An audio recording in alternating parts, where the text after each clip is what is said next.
तोंडल्याची भाजी ही आरोग्यासाठी खूप फायदेशीर असते.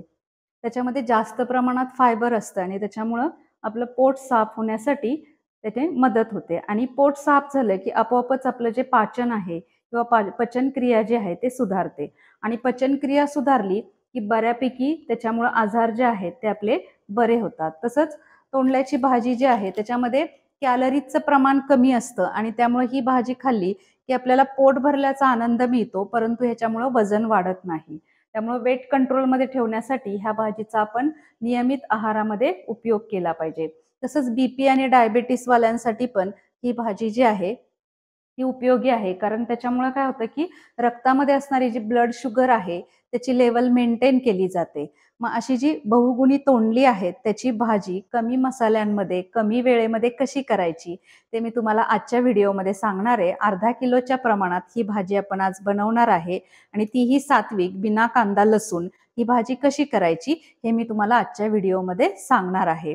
तुम्ही सगळेजण मला खूप प्रतिसाद देताय, त्याबद्दल सगळ्यांचे मनःपूर्वक धन्यवाद. पण तुम्ही सगळेजण काय करता, व्हिडिओ पाहता परंतु तुम्ही सबस्क्राईब करत नाही. तर तुम्हाला रिक्वेस्ट आहे, आपल्या चॅनलला सबस्क्राईब करा, म्हणजे अशाच नवनवीन रेसिपीज अपलोड झाल्याबरोबर तुमच्या मोबाईलवर तुम्हाला लगेच मिळतील आणि लगेच तुम्हाला त्या पाहता येतील.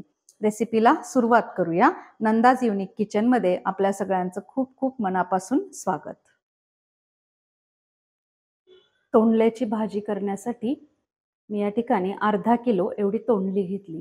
ही तोंडली मी 1 तास पाण्यामध्ये भिजत घातली. त्याच्यानंतर चोळून चोळून धुतली. कारण काय होतं, तोंडली तोडल्यानंतर त्याचा जो देठ आहे तिथून एक स्टिकी असा सबस्टन्स लिक्विड बाहेर पडतं आणि ते तोंडल्याला चिकटतं. त्याच्यामुळे आपल्याला ही तोंडली स्वच्छ धुवून घ्यावी लागतात. स्वच्छ धुवून पुसून घेतल्यानंतर मी ह्याचे उभे काप केलेले आहेत. अर्धा किलो एवढी ही तोंडली आहेत. आता ह्याच्यासाठी आपल्याला साहित्य काय काय लागेल बघा. नेहमीप्रमाणेच आपल्याला मोहरी, जिरं, हिंग, हळद. त्याच्यानंतर अर्धा किलोच्या प्रमाणात भाजी असले की तुम्हाला नेहमी सांगते की 1 चमचा एवढा आल्याचा किस, त्याच्यानंतर 1 सिमला मिरची छोटी बारीक चिरून घेतलेली आहे, ओल्या खोबऱ्याचा किस, लाल तिखट, काळं तिखट, त्याच्यानंतर थोडासा गोडा मसाला आणि थोडी धना पावडर घेतलेली आहे. धना पावडर पाव चमचा आहे आणि हा जो गोडा मसाला आहे तो पाव चमचा आहे. लाल तिखट अर्धा चमचा, काळं तिखट अर्धा चमचा. तिखट तुमच्या चवीनुसार तुम्ही कमी जास्त करू शकता.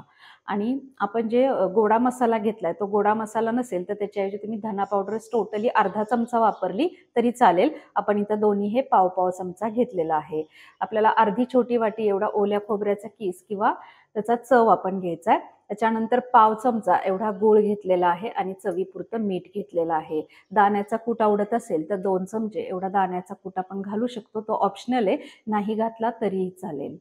तर हे आपलं साहित्य झालं. आता फोडणी करूयात. फोडणीसाठी मी इथं जाड तळाची एक कढई ठेवलेली आहे गॅसवर गरम करायला. त्याच्यामध्ये आपण तेल टाकूयात.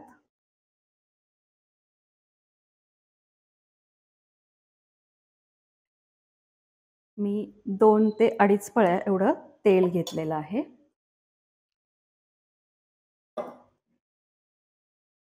आता हे तेल गरम झालं की याच्यामध्ये जाईल आपली मोहरी. तेल गरम झालेलं आहे.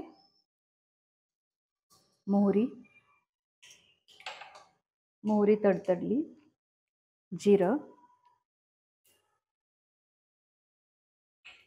त्याच्यामध्ये जाईल आपला हिंग.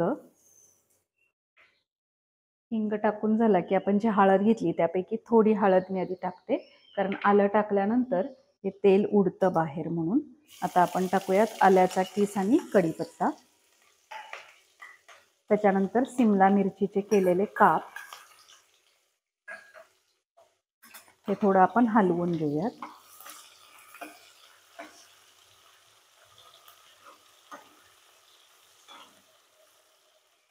आता ह्याच्यामध्ये थोडंसं फ्लेवर येण्यासाठी ऑप्शनल आहे, तुम्हाला आवडत असेल तर घाला. मी काही खडे मसाले घेतलेले आहेत. बादल फूल, लवंग, मिरी, दालचिनी. 4 लवंग, 4 मिरी, दालचिनीचा एक छोटासा तुकडा घेतलेला आहे. त्याच्यानंतर जायपत्री हे आपण टाकूयात. छान फ्लेवर येतो भाजीला म्हणून. नंतर आपण त्याच्यामध्ये टाकूयात ही तोंडली. आता तोंडली ही छान आधी परतून घ्यायची आणि नंतर मसाले ऍड करायचे. एक 2 मिनिटापर्यंत ही तोंडली परतून घ्यायची.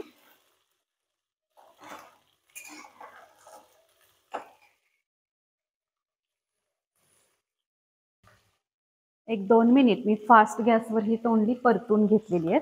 त्याच्यामुळे काय होतं की ही तोंडली थोडी मऊ होतात आणि आपण जे आता मसाले ॲड करणार आहे ना, त्याचा ॲरोमा त्याच्यामध्ये छान ॲब्सॉर्ब केला जातो. आता उरलेली हळद, आपण छोटा 1 चमचा हळद घेतली होती, त्यापैकी थोडी हळद आपण आधी टाकलेली आहे. त्याच्यानंतर आपण जे मसाले घेतले होते ते मसाले टाकूयात सगळे. आता जर तुमच्याकडे सिमला मिरची नसेल तर साध्या मिरचीचा पाव चमचा एवढा ठेचा तुम्ही टाकू शकता. सिमला मिरची असलीच पाहिजे असं नाही. आता हे छान मिक्स करून घेऊया. बघा, ह्या मसाल्यांचा जो ॲरोमा आहे ना, तो तोंडल्यामध्ये छान मुरतो, म्हणून तोंडली परतून घ्यायची. तेलामध्ये मसाले नाही टाकायचे सगळे. हे मिक्स करून घेतलं.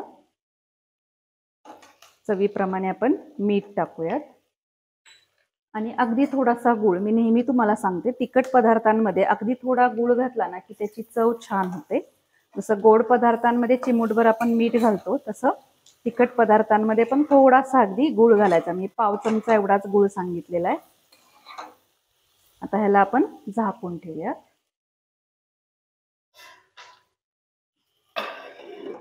बारीक गॅसवर किती वेळ लागतो मी सांगते तुम्हाला शिजायला. 7 मिनिटांनंतर बघा,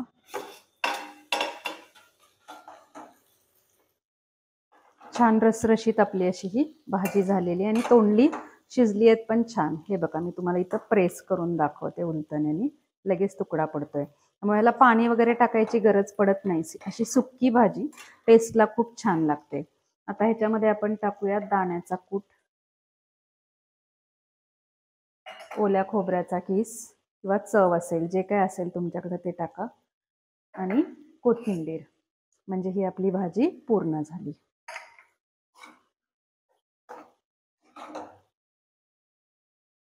छान रसरशीत अशी सुक्की भाजी फुलक्यांबरोबर, चपातीबरोबर, ज्वारीच्या भाकरीबरोबर खूप छान लागते. आता ही भाजी आपली पूर्ण झाली. छान रसरशीत अशी आपली ही तोंडल्याची भाजी तयार झालेली आहे.